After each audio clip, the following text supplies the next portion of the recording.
Hello guys, very good morning. Welcome to Ayers study classes. मैं हूं मिथुन sir. आज आप लोगों के बीच क्लास 10 का वास्तविक संख्या प्रश्नावली 1.1 1.2 का थ्योरी लाया हूं। पिछले वीडियो में हम प्रश्नावली 1.1 के सवाल को सॉल्यूशन किए थे। आज के वीडियो में हम प्रश्नावली 1.2 का थ्योरी डालेंगे। ठीक है, तो चलते हैं इसके थ्योरी के तरफ। तो इसका पहला स्टार लिखिएगा आप सब, भाज्य संख्या। भाज्य संख्याएं।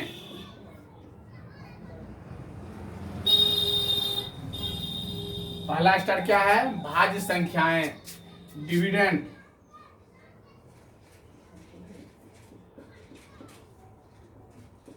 Dividend numbers.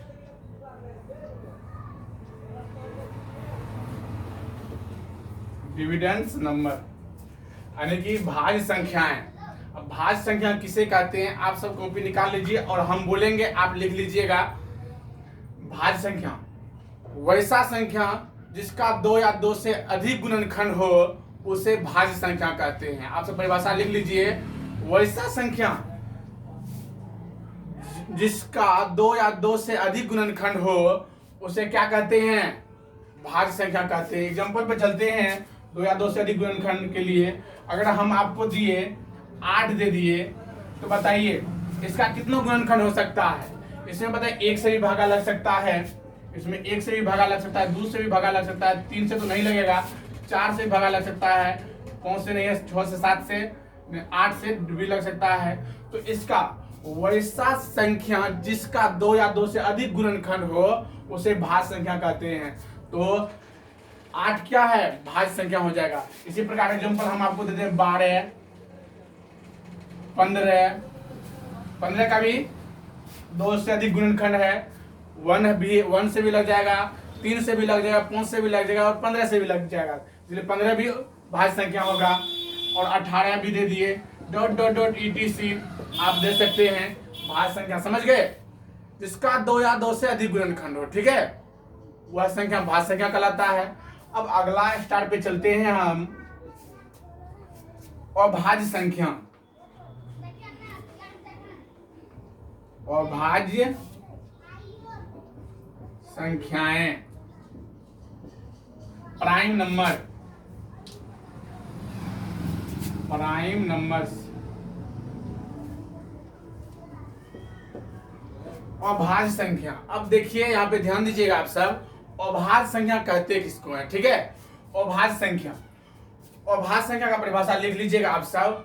वैसा संख्या जिसका सिर्फ 2 गुणनखंड हो उसे अभाज्य संख्या कहते हैं। तो इसका परिभाषा क्या लिख लीजिए आप सब? वैसा संख्या जिसका सिर्फ 2 गुणनखंड हो उसे क्या कहते हैं? अभाज्य संख्या। जैसे एग्जांपल आपको देते हैं, या तो इस प्रकार भी आप लिख सकते हैं, वैसा संख्या जिसमें सिर्फ 1 या 0 से भागा लगे उसे अभाज्य संख्या कहते हैं। इस प्रकार भी आप लिख सकते हैं। तो भाज्य संख्या का क्या हो जाएगा परिभाषा?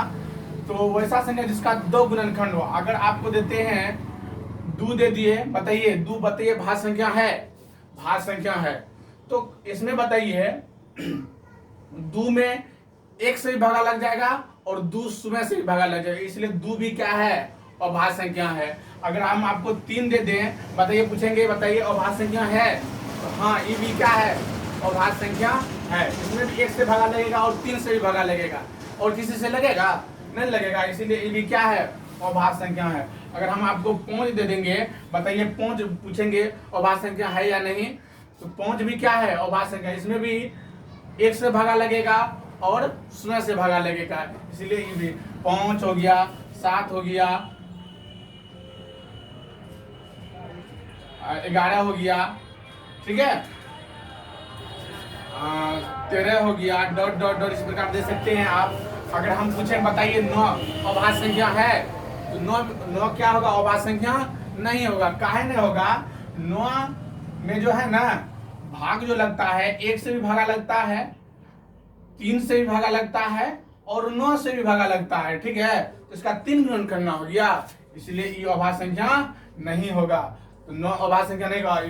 ये सब जो है ना, जिसका 2 गुणनखंड निकले उसे क्या कहते हैं?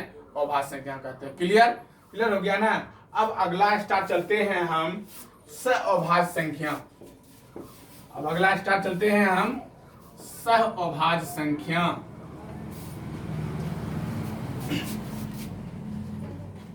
अगला स्टार है आपका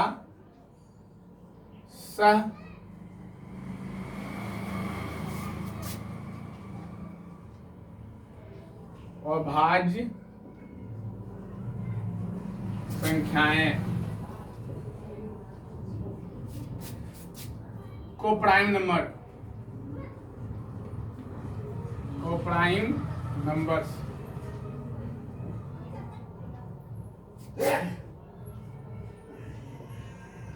को प्राइम नंबर सहअभाज्य संख्या, इसका आप सब परिभाषा लिख लीजिएगा। वे 2 या 2 से अधिक प्राकृतिक संख्याएं जिसका उभयनिष्ठ गुणनखंड 1 हो उसे सहअभाज्य संख्या कहते हैं। तो इसका परिभाषा आप सब क्या लिख लीजिए? वे 2 या 2 से अधिक प्राकृतिक संख्याएं जिसका सिर्फ गुणनखंड, उभयनिष्ठ गुणनखंड 1 हो उसे क्या कहते हैं? अभाज्य संख्या कहते हैं। आप इस प्रकार भी लिख सकते हैं, वे 2 संख्याएं जिसका HCF यानी कि मोसो 1 हो उसे क्या कहते हैं? सहअभाज्य संख्या। इस प्रकार भी लिख सकते हैं। तो इसका परिभाषा क्या लिख लिया आप सब? वे 2 या 2 से अधिक प्राकृतिक संख्याएं जिसका उभयनिष्ठ गुणनखंड 1 हो उसे सहअभाज्य संख्या कहते हैं। जैसे आपको एग्जांपल देते हैं, आपको बोलेंगे बताइए 7 और 15 बोल दिए और बताइए अभाज्य संख्या है, सहअभाज्य संख्या है? सहअभाज्य संख्या पूछ रहे हैं। आप बताइए इसमें और इसमें से क्या कॉमन आएगा? अगर हम 7 को तोड़ते हैं तो 7 होगा, 7 गुना 1 होगा, और 15 को तोड़ते हैं तो इसका हो गया 3 गुना 5 हो जाएगा। दोनों में नहीं कुछ कॉमन, कुछ नहीं आता, नहीं कुछ तो एक तो मल्टीपल हर संख्या में रहता है, नहीं कुछ, दोनों में क्या कॉमन आएगा? एक ना, एक आएगा कॉमन। तो वही परिभाषा लिखा है, वह 2 या 2 से अधिक संख्याएं, प्राकृतिक संख्याएं जिसका उभयनिष्ठ गुणनखंड 1 आए। उभयनिष्ठ गुणनखंड क्या है? कॉमन। उभयनिष्ठ का मतलब कॉमन पार्ट होता है। कॉमन हो 1 आए उसी को क्या बोलते हैं? सहअभाज्य संख्या कहते हैं। ठीक है? क्लियर है? अब आप सबको पूछेंगे, अगर अब आपको देंगे भाज्य संख्या देंगे, उसमें बोलेंगे अभाज्य संख्या के रूप में लिखने के लिए। ठीक है? एग्जांपल के तौर बता रहे हैं आप सबको।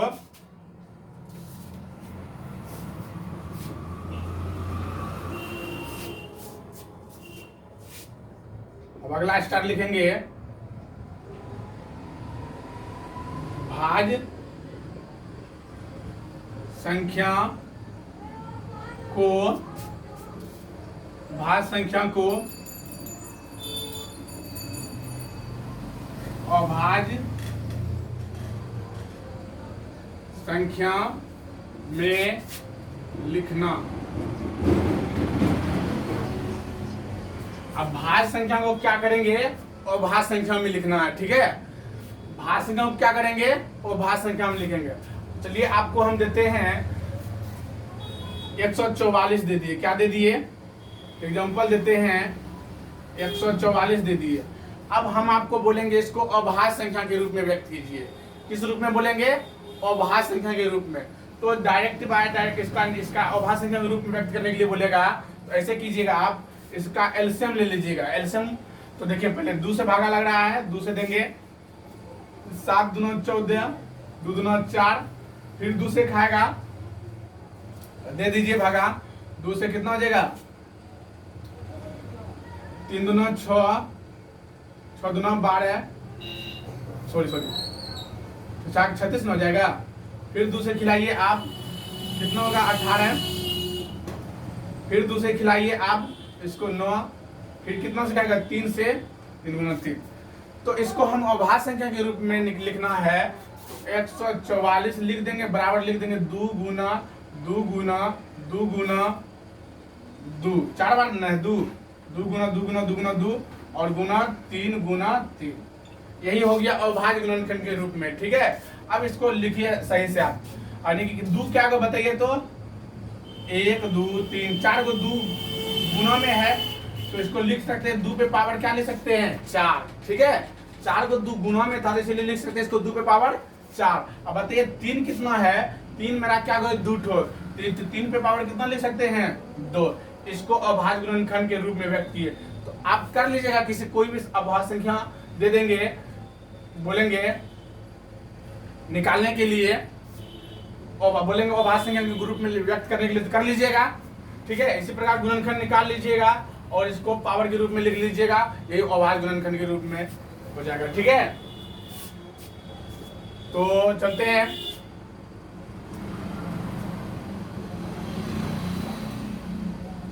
अब अगला स्टार पे चलते हैं, अभाज्य गुणनखंड विधि। अब अगला स्टार पे आते हैं। अगला स्टार है मेरा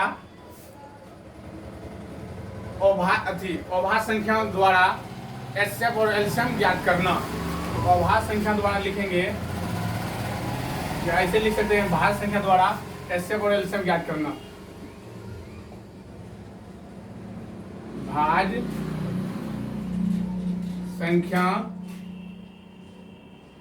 द्वारा एचसीएफ और एलसीएम ज्ञात करना। अब क्या लिखें, अभाज्य संख्या द्वारा एचसीएफ और एलसीएम ज्ञात करना है। ठीक है, तो अभाज्य संख्या द्वारा एचसीएफ और एलसीएम कैसे ज्ञात करते हैं, तो ध्यान दीजिएगा।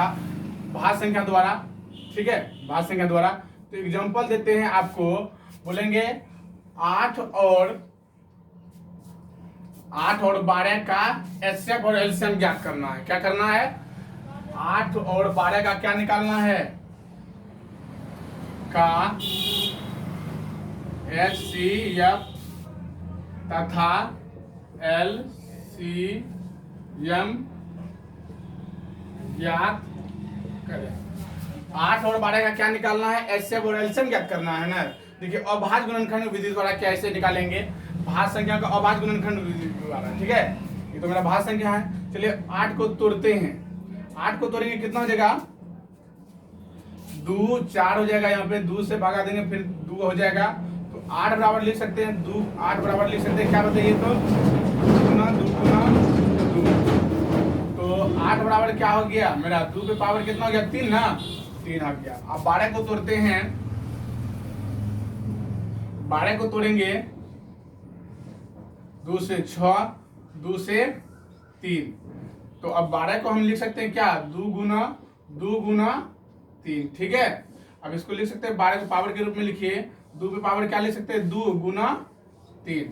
अब हमको एचसीएफ निकालना, एचसीएफ किसका निकालना है, 8 को 12 का। ध्यान दीजिएगा 8 को 12 का एचसीएफ निकालेंगे, देखिएगा दोनों में जो उभयनिष्ठ आएगा, जो कॉमन आएगा, दोनों में जो उभयनिष्ठ आएगा कॉमन, वही क्या कहलाता है, एचसीएफ कहलाता है। ठीक है, दोनों में देखिए बताइए कॉमन क्या आ रहा है, ध्यान से दीजिएगा। इसमें क्या गो है 2, इसमें 2 को 2 है, इसमें 3 को 2 है, तो इसमें 2 को है तो मेरा क्या आ जाएगा, 2 पे पावर 2 क्या आ जाएगा, कॉमन आ जाएगा।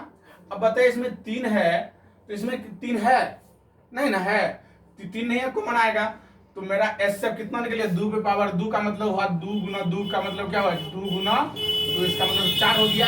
तो मेरा एचसीएफ कितना निकल गया, 4 निकल गया। ठीक है, अब हमको एलसीएम निकालना है, एलसीएम 8 को क्या निकालना है, 12 का एलसीएम निकालना है। तो इसका ध्यान दीजिएगा, इसमें सब का सब ले लेते हैं, क्या ले लेते हैं सब। पहले जो उभयनिष्ठ कॉमन लिए ना, इसमें जो अधिकतम पावर होगा उसको ले लेंगे, पूरे ले लेंगे। ठीक है, जो अधिकतम पावर होगा, इसमें बताइए 2 पे पावर 2 है और इसमें 2 पे पावर 3 है, तो दोनों में अधिकतम पावर कितना है, 2 पे पावर 3 ना, 2 पे पावर 3 को ले लेंगे। अब इसको छोड़ देंगे, 2 पावर 2 को छोड़ देंगे हम। ठीक है, अब बताइए इन दोनों में क्या बचा है, इसमें न कुछ तो एक गुना देख को छोड़िए दीजिए, इसमें 3 है ना, चलिए 3 को भी ले लेंगे। ठीक है, अब मेरा निकल गया यही एलसीएम, कितना हो जाएगा बताइए, 2 पे पावर 3 का मतलब 2 गुना 2 करेंगे 8 ना हो जाएगा, तो कितना हो जाएगा 8 गुना 3। तो 24, मेरा एलसीएम कितना निकल गया 24। तो आप इस प्रकार इसका सूत्र भी होता है, ऐसे को एलसीएम निकाल लिए ना। एक सूत्र होता है इसका, दो संख्याओं का गुणनफल, दो संख्याओं का गुणनफल बराबर एस से गुना एलसीएम होता है। इस प्रकार भी आप इसको टेस्ट करने का मन है तो आप इस प्रकार भी टेस्ट कर सकते हैं। तो चलिए मेरा भागा सही बना है या नहीं बना है, तो टेस्ट करते हैं। टेस्ट करते V9 हम जानते हैं, क्या जानते हैं, दो संख्याओं का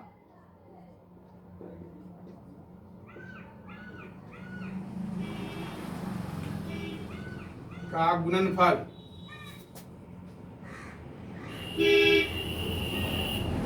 बराबर सूत्र होता है HCF गुना LCM। दो संख्याओं का गुणनफल बराबर क्या सूत्र होता है, HCF गुना LCM। मेरा सूत्र है, लिख लीजिएगा नोट में, ठीक है।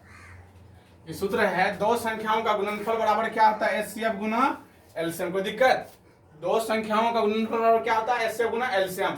तो बताइए मेरा दो संख्या क्या है, 8 गुना क्या है 12 बराबर HCF मेरा कितना निकला है 4।